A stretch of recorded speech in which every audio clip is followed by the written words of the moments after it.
পুরুষদের মধ্যে অনেক ছোট লোক আছে, চুলেতে নুন খসলেই বলে যে তুমি তোমার বাবার বাড়ি চলে যাও, তোমার আমি রাখবো না, তালাক দিয়ে দিব। এই সমস্ত কথা, ছোট লোকই কথা পুরুষরাও করে।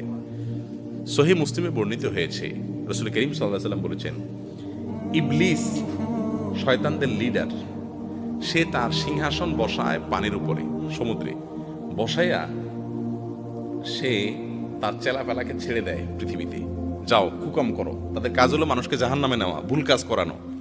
আয়সা সারাদিন ফুসলায়, কারোর ফজর কাজা করায় দেয়, কারোর মাথায় রক্ত উঠাই দিয়ে আরো জনে খুন করায় দেয়। এরকম আকাম কুকাম গুলো ইবলিসরা ঘুরে ঘুরে করে।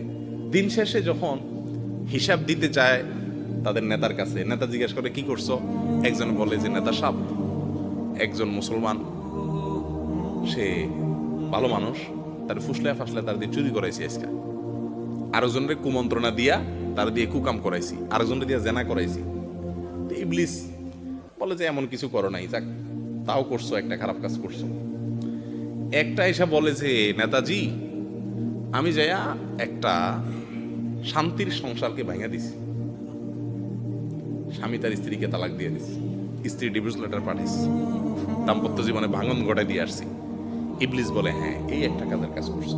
সে খুব খুশি। ইবলিস সবচেয়ে খুশি হয় স্বামী স্ত্রীর মধ্যে বিভেদ হলে। তাহলে বোঝা গেল স্বামী স্ত্রীর মধ্যে সম্পর্ক ছিন্ন হওয়া কাজটা কোনো ভালো কাজ